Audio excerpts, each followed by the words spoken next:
IPL 2026ல நம்ம சிஎஸ்கேவோட playing tool இப்படி இருந்தா ரொம்பவே நல்லா இருக்கும். நம்ம சஞ்சு சாம்சன் வந்துட்டா இன்னும் ரொம்ப நல்லா இருக்கும். பட் அவர் வராத பட்சத்துக்கு ஸ்குவாடு இப்படி இருந்தா நல்லா இருக்கும். ஓப்பனிங்ல நம்ம ஆயுஷ் மாத்ரே அண்ட் ரச்சின் ரவீந்திரா. இந்த சீசன்ல ஆயுஷ் மாத்ரே நல்லா பெர்ஃபார்ம் பண்ணாரு. ரச்சின் ரவீந்திரா கண்டிப்பா நெக்ஸ்ட் இயர் கம்பேக் கொடுப்பாரு. ஒன் டவுன்ல நம்ம ருத்ராஜ் கைக்வாட் ரொம்பவே ஸ்ட்ராங்கா இருக்காரு. அவர் ஓப்பனிங் ஆள மாட்டேன் அப்படிங்கிற முடிவுல இருக்காரு. ஸோ கண்டிப்பா ஒன் டவுன்ல ருத்ராஜ் கைக்வாட் அண்ட் நம்பர் 4ல நம்ம ஊர்வில் பட்டேல் எல்லாருமே பார்த்துருப்பீங்க. இந்த சீசன் அவர் எவ்வளோ ஃபயரா ஆனான்னு. நம்பர் 5ல நம்ம ஆரிச் டுபே அண்ட் நம்பர் 6ல டெவார்ட் பிரீவிஸ் அண்ட் நம்பர் 7ல நம்ம தளபதி ரவீந்திர ஜடேஜா. 8, 9ல நம்ம கம்போஜும் கலீலும் சொல்லவே வேணாம். இந்த இயர் நல்லா பர்ஃபார்மன்ஸ் பண்ணியிருக்காங்க. ஸ்விங்காவும் சரி பேஸும் சரி 2 பவுலருமே நல்ல பிளேயர்ஸ் தான். அண்ட் நம்பர் 10 லெவலில் பத்திரானா அண்ட் நூர் அகமது. சிஎஸ்கேக்கு one of the strong bowling unit இவங்க 2 பேர் தான். அண்ட் நம்பர் 12ல நம்ம தலை இம்பேக்ட் பிளேயராக வர சான்சஸ் இருக்கு.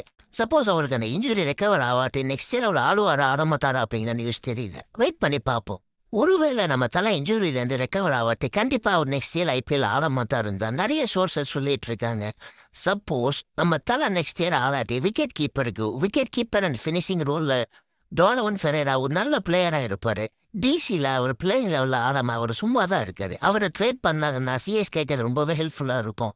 ஆனால் ஆல்ரெடி சிஎஸ்கேல டெவார்ட் பிரீவிஸும் ஜடேஜாவும் ஃபினிஷிங் ரோலில் நல்லாவே பெர்ஃபார்மன்ஸ் பண்ணியிருக்காங்க. இருந்தாலும் டோனவன் ஃபெரேராவை சிஎஸ்கே எடுத்தாலும் அவங்க பிளேயிங் லெவலில் ஆட வைக்கிறது கஷ்டம்தான்.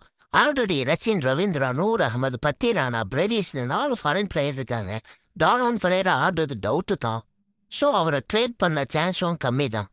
எப்படி பார்த்தாலும் ஊர்வில் பட்டேல ஒரு விக்கெட் கீப்பர் தான். ஸோ சிஎஸ்கே அவரை கன்ஃபார்மாக யூஸ் பண்ணிக்குவாங்க.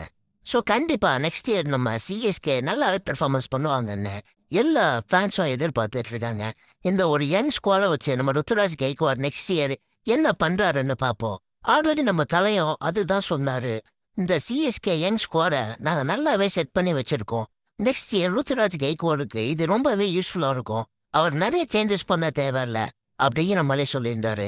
மேபி அதுவே நம்ம ஒரு ஹிண்டாக கூட எடுத்துக்கலாம். அவர் நெக்ஸ்ட் இயர் வருவாரா வரமாட்டாரா அப்படிங்கிறது தெரியல.